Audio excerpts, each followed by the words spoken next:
Okay so अब हम पढ़ने जा रहे हैं सी अर्चिन डेवलपमेंट के बारे में एनिमल डेवलपमेंट बायो में।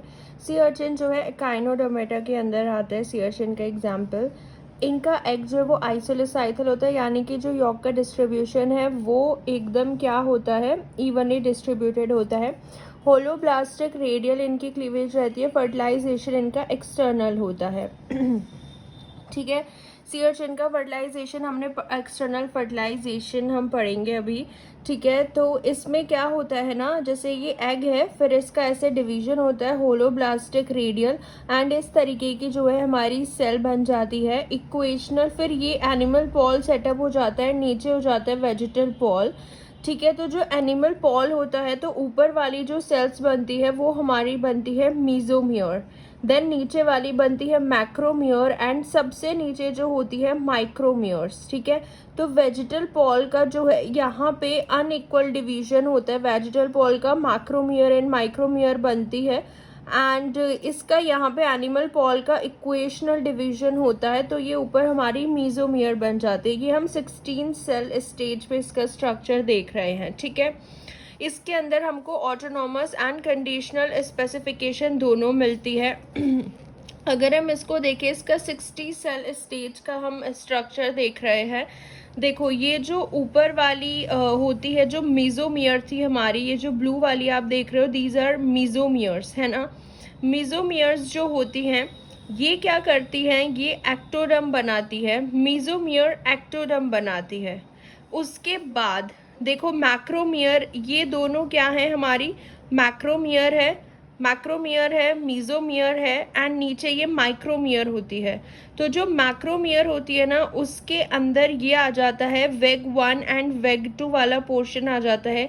ये जो वेग 1 और वेग 2 वाला पोर्शन होता है ये एंडोडर्म बनाता है। ठीक है, वेग 1 और वेग 2 वाला एंडोडर्म बनाता है, एंड ये जो एक्टोडर्म के नीचे वाला थोड़ा पोर्शन जो होता है ब्लू वाला, ये बनाता है ओरल एक्टोडर्म। सो यानी कि मीजोमियर एक्टोडर्म बना रहा है। देन जो हमारी मैक्रोमियर का अपर पोर्शन होता है वो ओरल एक्टोडर्म बनाता है। देन मैक्रोमियर, दोनों मैक्रोमियर के जो ये पिंक कलर का पोर्शन देख रहे हो, ये हमारा एंडोडर्म बनाता है। ठीक है, so ectoderm, oral ectoderm and then endoderm, and उसके जो लास्ट वाला पोर्शन होता है, ये वाला वेग 2 का लास्ट पोर्शन जो होता है, ये हमारा बनाता है नॉन स्केल्टोजेनिक मीजोडर्म। एंड सबसे नीचे वाली जो माइक्रोमियर होती है ना, इसमें भी हमारे पास एक ऊपर होती है स्मॉलर माइक्रोमियर जो कि प्रीमोर्डियल जर्म सेल बनाती है। देन उसके नीचे जो होती है लार्ज माइक्रोमियर, वेजिटल पॉल साइड जो ये लार्ज माइक्रोमियर होती है, ये जो है प्राइमरी मेसेनकाइम सेल, ये स्केलेटोजेनिक मेसेनकाइम होती है। ये ऑटोनॉमसली स्पेसिफाइड होती है। इसके पास अपना खुद का साइटोप्लाज्मिक डिटर्मिनेंट होता है और इसको कहीं से सिग्नल की लेने की ज़रूरत नहीं पड़ती है। जो ये नीचे लार्ज माइक्रोमियर होती है, ठीक है, तो ये प्राइमरी मेसेनकाइम सेल इनको बोलते हैं लार्ज माइक्रोमियर में, एंड ये क्या बनाती हैं, skeletogenic mesenchyme which is autonomously specified. Then इसके ऊपर वाली जो स्मॉलर माइक्रोमियर होती है, ये प्रीमोर्डियल जर्म सेल बना देंगी, एंड देन ये ऊपर वाली, इससे ऊपर वाली नॉन स्केलेटोजेनिक मीजोडर्म हमारा बनता है, जो कि, एंड देन ये ऊपर एंडोडर्म बनता है, जो कि क्या होता है, कंडीशनली स्पेसिफाइड होता है। तो याद रखना, ये स्केलेटोजेनिक, प्राइमरी स्केलेटोजेनिक मेसेनकाइम होती है जो कि ऑटोनोमसली स्पेसिफाइड होती है। देन ये प्रीमोर्डियल जर्म सेल बनाएंगी, एंड ये नॉन स्केलेटोजेनिक मीजोडर्म हो गई, एंड ये हमारी जो एक्टोडर्म होती है जो कि कंडीशनली स्पेसिफाइड होती है, एक्टोडर्म। एंड ऊपर वाली देन ओरल एक्टोडर्म यहाँ पे बनता है, सॉरी ये एंडोडर्म होती है जो बीच वाली होती है, जो इस कंडीशनली स्पेसिफाइड होती है। Then oral ectoderm and then ectoderm होता है। ठीक है, तो ये 60 सेल स्टेज का स्ट्रक्चर होता है मीजोमियर, मैक्रोमियर एंड माइक्रोमियर का। दोनों इसमें autonomous and conditional specification present होती है। This is the fate map of 60 cell stage. तो अब हम देखते हैं स्केलेटोजेनिक मेसेनकाइम सेल्स जो होती हैं, ये लार्ज माइक्रोमियर है। जो अभी हमने देखी थी ना स्ट्रक्चर में, सबसे नीचे जो थी लार्ज माइक्रोमियर, ये स्केलेटल रॉड फॉर्मेशन इन लार्वा के लिए रिस्पॉन्सिबल होती है। ऑटोनोमसली स्पेसिफाइड है, यानी कि इंडिपेंडेंटली स्केलेटल रॉड फॉर्म करती है। इनको सिग्नल की ज़रूरत नहीं होती है, इनके साइटोसॉल में ही सिग्नल प्रेजेंट होता है। Signal present with in the cytosol, जैसे OTX ट्रांसक्रिप्शन फैक्टर इसके पास होता है एंड बीटा कैटेनिन इसके पास होता है। तो ये जो सिग्नल होते हैं ना, इसके साइटोसॉल में ही प्रेजेंट होता है। ऑटोनोमस स्पेसिफिकेशन शो करता है ये, इसको बाहर से किसी भी सिग्नल की ज़रूरत नहीं होती है।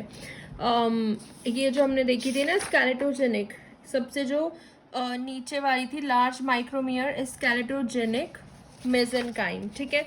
उसके बाद हम नेक्स्ट आते हैं एंडोडर्म सेल्स। एंडोडर्म सेल्स की अगर हम बात करें तो ये लार्ज मैक्रोमियर होती है।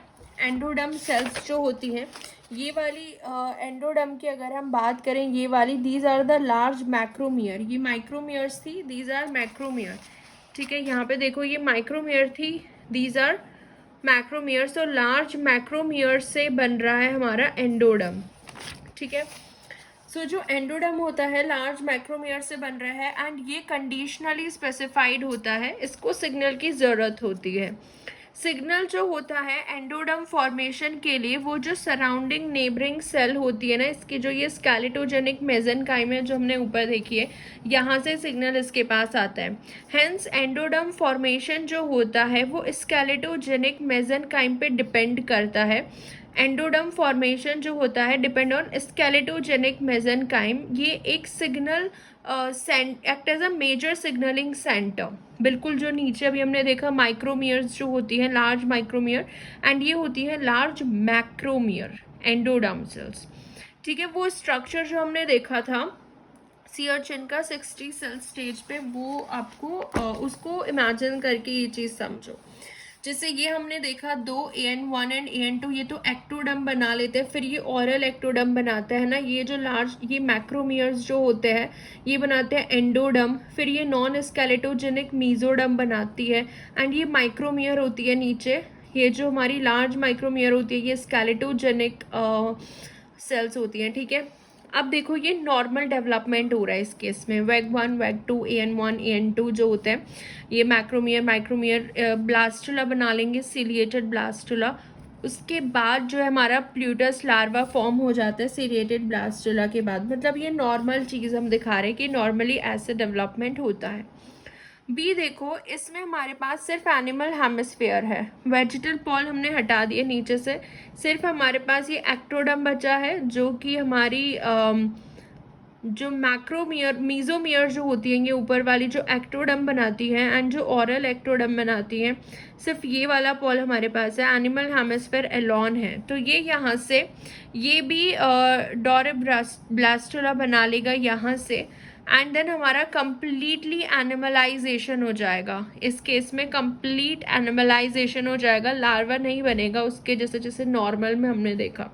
तो ये होता है एक्टोडर्म। अगर हम नीचे वाला सारा हटा दें वेजिटल पॉल वाला, अब देखो हमारे पास सिर्फ एनिमल हेमिस्फीयर है लेकिन हमारे पास माइक्रोमियर भी है, क्योंकि जो मेजर सिग्नल सेंटर होता है ना वो माइक्रोमियर होता है, माइक्रोमियर से सिग्नल जाता है और वो हमारे पास है। तो माइक्रोमियर इसमें हमारे पास है, सिग्नल जाता है इनको माइक्रोमियर को। इस केस में तो कंप्लीट एनिमलाइजेशन हो गया था, इस केस में हमारे पास माइक्रोमियर है तो हमारा जो लार्वा होता है वो रिकॉग्नाइजेबल बन जाता है लार्वा। सो एंडोडर्म हमारी फॉर्म हो जाती है, एनिमल लेयर बन जाती है। इस केस में हमारी एंडोडर्म भी फॉर्म नहीं होती, क्योंकि एंडोडर्म हमने देखा था वो क्या होती है, they are not autonomously, they are conditionally specified, और कंडीशनली स्पेसिफाइड है तो भाई उनको सिग्नल की ज़रूरत है, और इस केस में उसको सिग्नल मिल रहा है। अगर माइक्रोमियर है तो हमारा लार्वा बन जाएगा, एंडोडर्म भी फॉर्म हो जाएगी, बट इस केस में कंप्लीट एक्टोडर्म स्ट्रक्चर हो जाता है, एनिमलाइजेशन हो जाती है, एंडोडर्म नहीं बन पाता। तो आई होप ये केसेस क्लियर हुए होंगे, ठीक है। इसमें ना एक चीज़ और देखो, बीटा कैटेनिन का रोल, ये बहुत इंपॉर्टेंट है।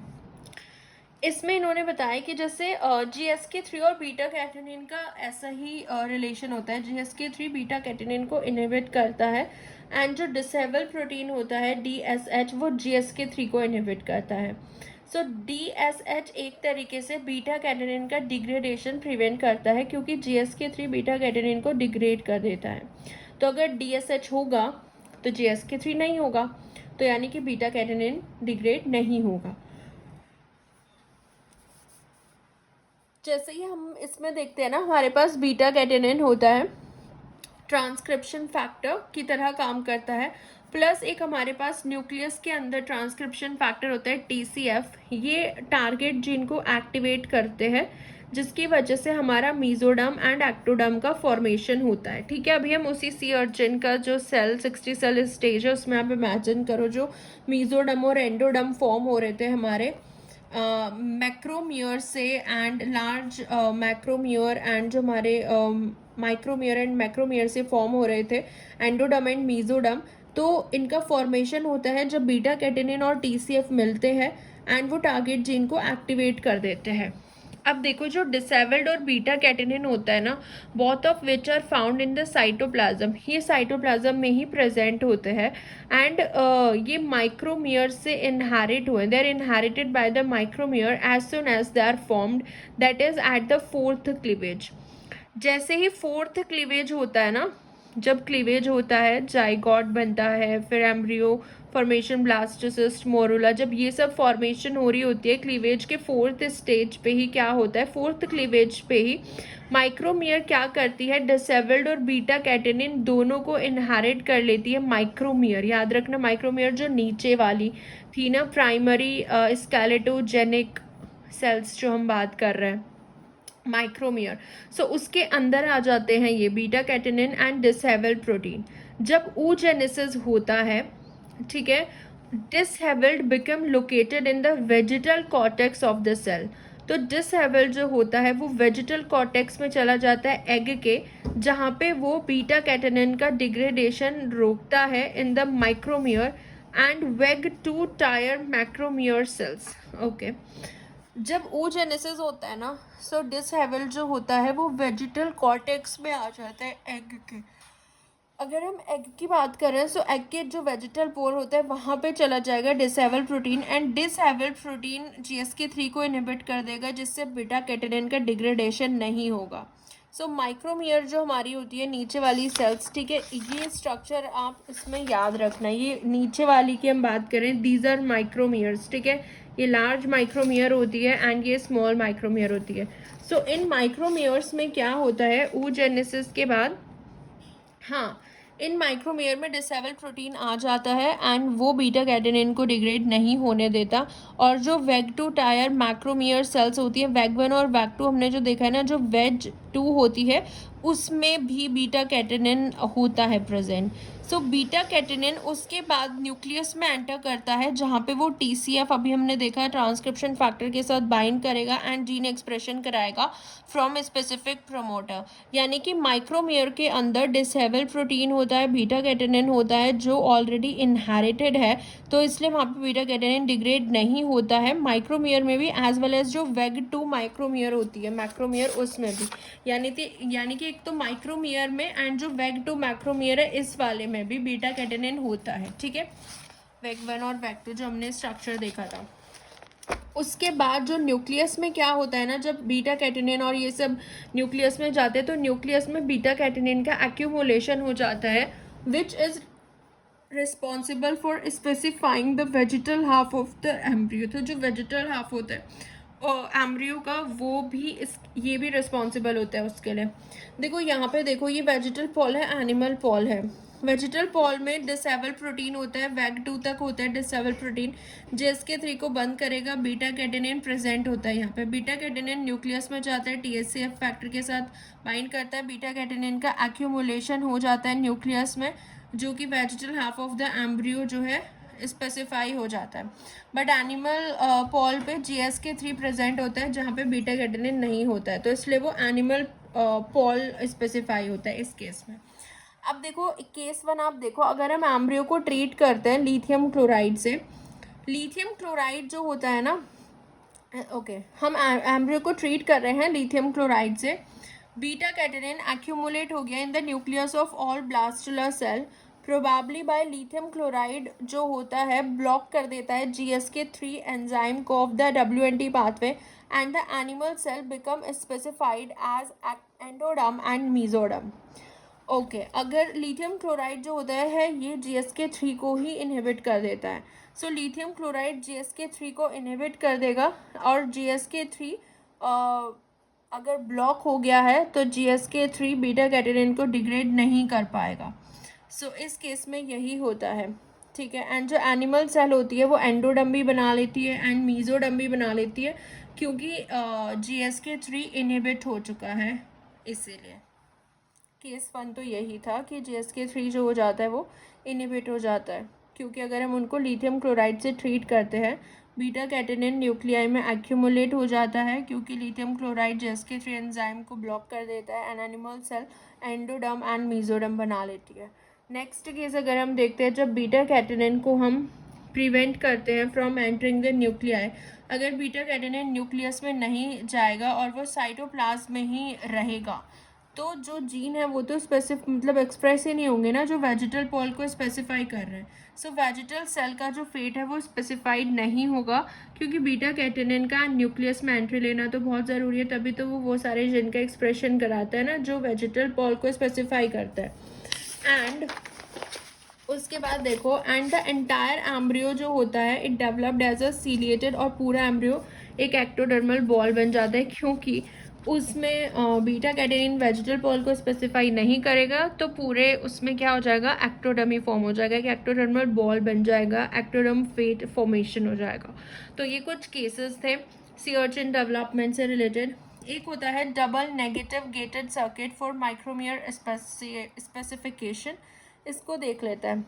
जो हमारी स्केलेटोजेनिक मेसेनकाइम जो होती है उसके फेट से ये रिलेटेड है, ये जो हम देख रहे हैं, ठीक है। तो हमारे पास एक होती है माइक्रोमियर एंड एक हमारे पास होती है वेग टू मैक्रोमियर। माइक्रोमियर वही है जो नीचे वाली हमने देखी थी, दो जो थी माइक्रोमियर, एंड एक उसके ऊपर जो होती है वेग टू मैक्रोमियर, जो कि मीजोडर्म बनाती है, नॉन स्केलेटोजेनिक। सो जो माइक्रोमियर होती है इसमें OTX एंड बीटा कैटेनिन जो होता है ये इसमें प्रेजेंट होता है माइक्रोमियर में, ओके। मैटरनल फैक्टर में प्रेजेंट होता है OTX एंड बीटा कैटेनिन। ये क्या करता है, सो ये जो डबल नेगेटिव गेटेड सर्किट है माइक्रोमेयर के माइक्रोमेयर स्पेसिफिकेशन के लिए, ये देखते हैं। देखो, जो माइक्रोमेयर होती है ना, जिसमें OTX and beta catenin present होता है, उसके मैटरनल फैक्टर होता है साइटोसोल में प्रेजेंट होता है, तो ये जो PMAR होता है 1, ये ऑन है इस केस में। PMAR 1 अगर ऑन है तो ये इसको बंद कर देता है HESC को, ये रिप्रेसर होता है HESC। तो इस केस में OTX और बीटा कैटेनिन हमारे पास हैं ट्रांसक्रिप्शन फैक्टर, ये PMAR1 जीन को ऑन करते हैं। PMAR1 जीन अगर ऑन है तो ये HESC को ऑफ कर देते हैं। HESC के ऑफ होते ही, क्योंकि ये क्या होता है, इट इज़ रिप्रेसर, HESC अब काम नहीं करेगा, तो इस केस में क्या होगा, हमारा जो ALX1 है, TBR है, ETS है एंड डेल्टा है, ये सारे ट्रांसक्रिप्शन फैक्टर्स जो हैं ये एक्टिवेट हो जाएंगे, और स्केलेटोजेनिक फॉर्मिंग जीन्स जो है, ये सारे स्केलेटोजेनिक फॉर्मिंग जीन्स होते हैं, तो इसलिए ये सब एक्टिवेट हो जाएंगे किस में, माइक्रोमियर के केस में, क्योंकि माइक्रोमियर को ही हम स्केलेटोजेनिक सेल बोलते हैं ना। तो ये जितने भी हमारे PMR, HELC, PMR जो होता है ये HELC को बंद कर देता है, अभी देखा हमने, और ये जो होते हैं ALX1, TBR, ETS, डेल्टा, ये सारे के सारे जो है स्केलेटोजेनिक मेसेनकाइम फेट के लिए कंट्रीब्यूट करते हैं, तो ये सारे इस केस में एक्टिव होंगे, ठीक है। और डेल्टा लिगेंड के हमें पता है इसका नॉच रिसेप्टर होता है एंड डेल्टा लिगेंड होता है।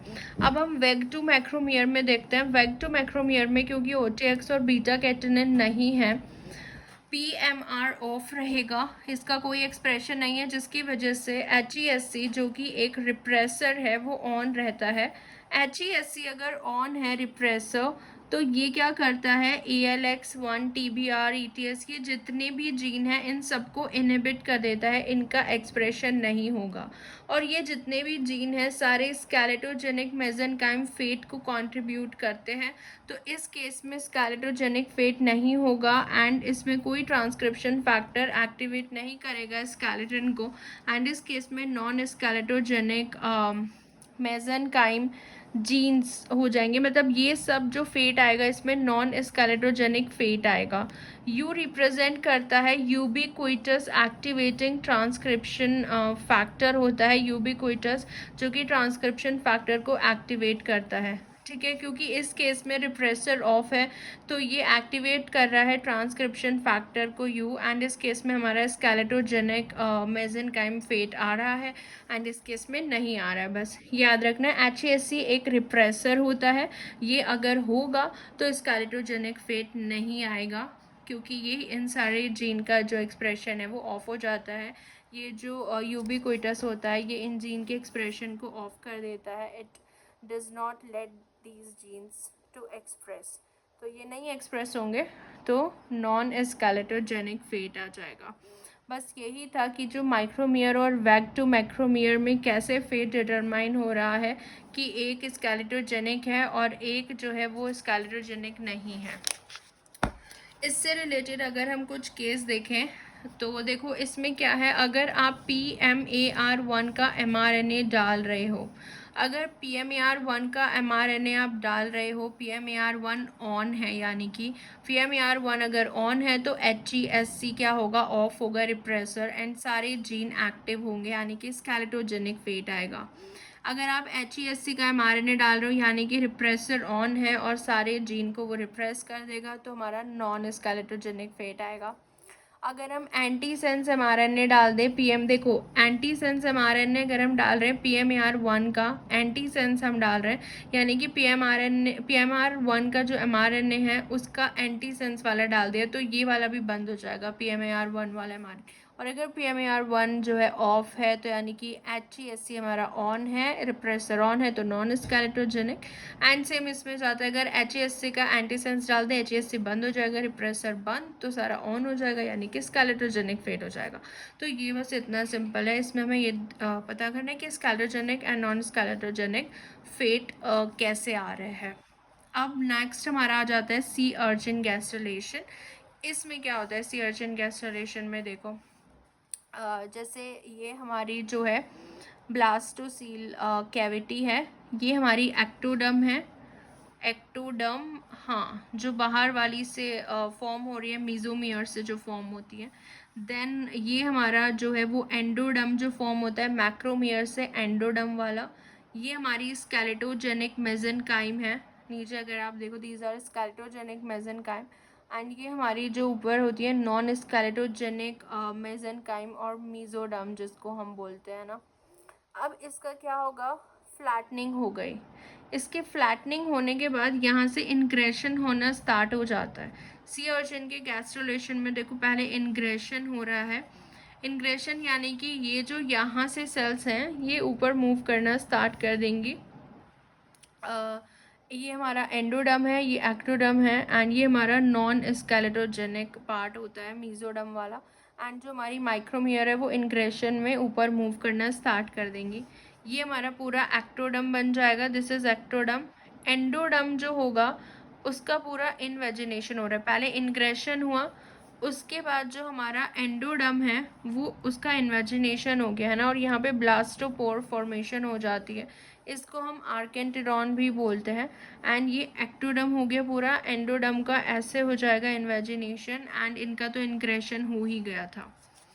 ठीक है, इसके बाद जो हमारा लास्ट पार्ट बचता है वो होता है ये जो फिलोपोडिया जो है इसमें फॉर्म होने लग जाते हैं, ये स्केलेटोजेनिक मेसेनकाइम होता है, ब्लास्टोपोर हो गया, इसको आर्केंटेरॉन बोलेंगे। तो ये प्रॉपर लार्वा ऐसे हमारा बन जाता है। फिलोपोडिया जो होता है ये स्केलेटोजेनिक मेसेनकाइम सेल्स जो हैं वो एक्सटेंड करती हैं स्केलेटोजेनिक मेसेनकाइम सेल्स जो होती है ना अंदर, जिनका इंग्रेशन हुआ था, वो एक्सटेंड करेंगी एंड कॉन्ट्रैक्ट करती हैं लॉन्ग, एक्सटेंड एंड कॉन्ट्रैक्ट करेंगी।